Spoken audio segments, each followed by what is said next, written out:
Hey guys, welcome back to my YouTube channel. Today we have a leaky hose at the spigot. We're gonna try and fix it, see if we can solve this problem once and for all.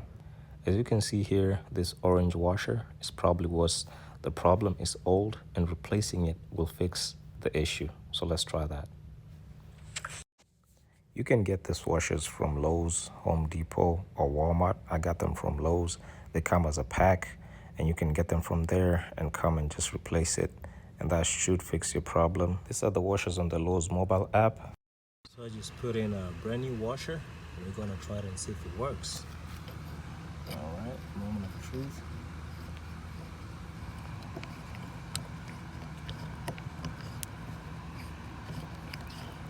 Just need to tighten that up. Don't need to use any tools. Just tighten it with your hand. All right, let's see.